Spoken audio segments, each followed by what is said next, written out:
Dapat na bang gawin ng liderato ng Senado ang ginawa ng Kongreso doon sa kailang mga kasamahan na hindi pumapasok sa trabaho, dinidisiplina at binibigyan ng warning o kung ano man hanggang sa sila ay tanggalin at yung iba ay napilitang mag-resign?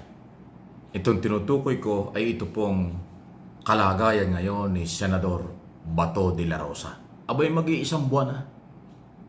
December na ngayon na hindi pumapasok. At yung kanyang trabaho bilang senador hindi nagagampanan. Kung siya'y natakot sa warrant of arrest o kung ano man mga dahilan, hindi malinaw. Kasi inamin na po ni Senador Tito Soto, walang abiso, walang leave, wala lahat. Basta lang nawala. Iba yan. Kaya sinasabi kong kayang gawin ng Senado ang nangyari sa Kongreso kasi kung yung mga gunita, si dating Congressman Arnold Potebes na may mga iba't ibang kasong kriminal, umalis ng bansa, nagtago sa ibang bansa, hindi siya bumalik, winarningan nung hindi siya bumalik, tinuluyang tanggalin ng Kongreso. Tapos nasundan yan, si Saldico naman, umalis din, hindi rin bumalik. So siya pinababalik, binigyan ng warning, wala rin ginawa. So hanggang bandang huli, nag-resign na lang siya. So ang record ng Kongreso, nagtanggal sila ng congressman hindi pumapasok. Si Tevez, nagbigay ng maraming mga warning at pagkakataon laban kay Saldico, hindi rin niya ginawa. Kaya napilitang mag-resign. Ayun. Wala nang problema ang Kongreso pagka ganun kasi hindi na papasweldohin yan. Wala nang transaksyon sa kanilang mga opisina dahil sila tinanggal at saka nag-resign. Sa Senado, kasi kung gagawin ng Senado under leadership ni Tito Soto itong ganitong pagdisiplina, first time itong mangyayari. Kasi wala pa akong natatandaan na senador na tinanggal or nag-resign dahil sa kanyang mga kaso. Ang nag-resign lang ng senador dyan ay si Subiri dahil na pag yun naman sa isang politika, di umano'y may dayaan sa eleksyon, 1995 yata yun. Or kung kailan man yun. Anyway, pero yung tungkol sa mga kaso, katulad ni si Bato de la Rosa, siya ay may kaso sa ICC, International Criminal Court. Merong digital warrant of arrest na hawak ang ombudsman. Natakot siguro siya, nagtago, hanggang ngayon wala. Mukhang ayaw lumabas. Paano yung trabaho? Hindi nakareses ang Kongreso. Recess ng mahigit na isang buwan ang Kongreso at Senado. Bumalik sila November 10 o November 11. Ngayon, December 2 na. Hindi pa rin nagpapakita ang Senado. Wow. Paano yun? Tuloy ang sweldo, tuloy ang allowance, tuloy lahat. Yung trabaho, hindi nagawa. Yung kanyang problema sa ICC, personal na problema yun. Hindi yung problema ng mamamayang Pilipino. Hindi yung problema ng Senado. Kaya doble ang problema ni Senador Bato. May problema siya sa ICC dahil may kaso. May problema siya sa mamamayan dahil meron siyang obligasyong magtrabaho bilang senador ng Republika. So ang tanong, mananahimik na lang ba ang Senado? Kasi sabi ni Tito Soto, kanya daw papaubaya na sa chairman ng Committee on Finance na si Sherwin Gatchalian kung anong gagawin. But sandali, Tito Soto, hindi ganon. Ikaw ang Senate President. Pwede kang mag-warning, pwede kang mag-appeal, pwede mo pakiusapan si Bato na gawin ang kanyang trabaho at kung hindi siya papasok at hindi siya magtatrabaho, meron din karapatan ang Senado. Disiplinahin kung anong dapat gawin. Kung ayaw naman ni Batong magtrabaho o ayaw niyang lumabas dahil tatakot sa warrant of arrest, hindi bawal mag-resign. Walang batas nagbabawal mag-resign kung mayroong problema ang isang politiko.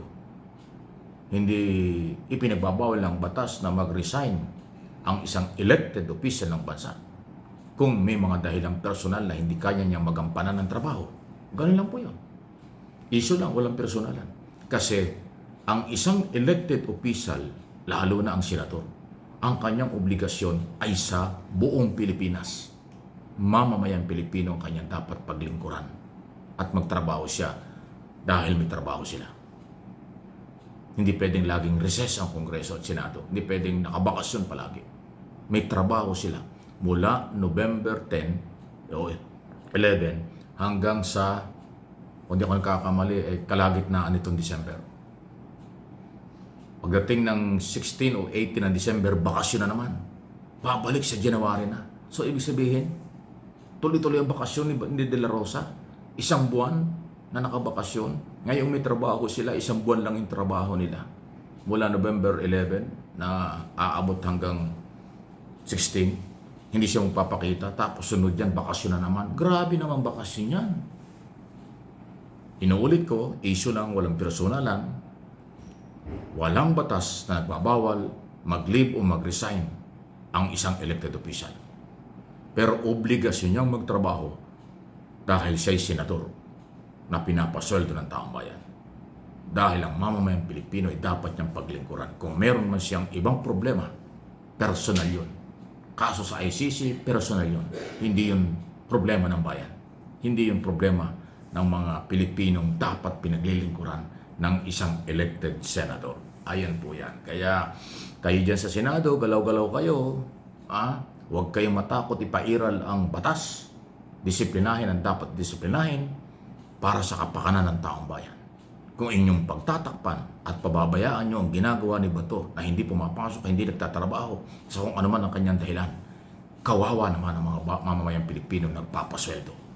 Hindi dahil si Bato ay oposisyon, dahil pag senador ka ng Republika ng Pilipinas, kahit oposisyon, pera ng mamamayan ang sweldo mo. Taxes ng mamamayan ang ginagastos mo sa opisina, staff, at kung ano pa, allowance, at marami pang iba. Yun yun. Hindi ibig sabihin oposisyon, wala kaming pakialam. Hindi pwede. Kahit taga-administration, senador ka, walang pakialam ang taong bayan. Hindi. May pakialam lahat ang mamamayang Pilipino sa kahit na sinong elected, appointed, career official ng bansa, o contractual man, o ano man ang estado, basta kayo nasa gobyerno, pinapasweldo ng mamamayang Pilipino, meron kayong obligasyon at merong karapatan ng mamamayang hanapin kayo, paghanapan kayo, obligahin kayo. Yun po yun. For education lang po, for your information doon sa iba. Doon sa hindi nakakaintindi at sarado ang kaisipan, lalo na kung kakampi ni Bato o kumakampi kay Bato, ay kakaunti kayo. Ako, wala akong pakialam doon. Ang ipinapaliwanag ko for information sa lahat ng aking mga followers, viewers, subscribers, araw-araw sa aking mga channel, ay yung totoo lang. Walang personalan, totoo lang ito ang ating tinatalakay. Hindi tayo pwedeng padala, paawa, pag-gimik, o biktima ng gimik, kung ano man. Hindi po. Pag pumasok sa gobyerno kahit anong posisyon, malaki ang responsibilidad at pananagutan. At yung responsibilidad at pananagutan yan, obligasyong gawin yan. Obligasyong ipatupad yan. Pag hindi ginawa ng Senado ang pagdisiplina, kastiguhin natin ang Senado. Pag binaliwala ni Senador Bato itong mga isyong ito at mananatiling magtatago siya, Paul yan. Hindi maganda yan. Kailangan sampulan. Kailangan panagutin sa bayan. Ayun po yun. Please like and share sa ating mga pinag-uusapan dito.